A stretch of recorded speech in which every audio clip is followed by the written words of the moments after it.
জনতা bank থেকে ঋণের নামে ১,১৩০ কোটি টাকা আত্মসাতের মামলায় সাবেক গভর্নর আতিউর রহমান, জনতা ব্যাংকের সাবেক চেয়ারম্যান অর্থনীতিবিদ আবুল বারাকাত সহ ২৬ জনের বিরুদ্ধে চার্জশিট অনুমোদন দিয়েছে দুদক। সোমবার দুদক এই চার্জশিট অনুমোদন দেয়। চার্জশিটে বলা হয়, যোগ্যতা না থাকা সত্ত্বেও ভুয়া কাগজপত্রের ভিত্তিতে এনামটেক্স গ্রুপের ২২টি প্রতিষ্ঠানকে শর্ত শিথিল করে ঋণ দেয়া হয়। তদন্তে বেরিয়ে এসেছে, ঋণের নামে ৫৩১ কোটি ৪৩ লাখ টাকা আত্মসাৎ করা হয়, যা সুদ আসলে বর্তমানে দাঁড়িয়েছে ১,১৩০ কোটি ১৮ লাখ টাকা।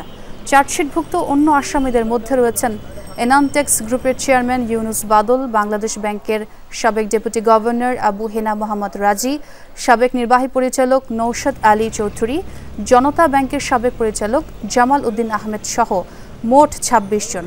এর আগে চলতি বছরের ২২ ফেব্রুয়ারি ২৯৭ কোটি টাকা আত্মসাতের অভিযোগে এই মামলাটি করে দুদক। অর্থনীতিবিদ আবুল বারাকাতকে এই মামলায় গ্রেফতার করে রিমান্ডে নেওয়া হয়েছিল।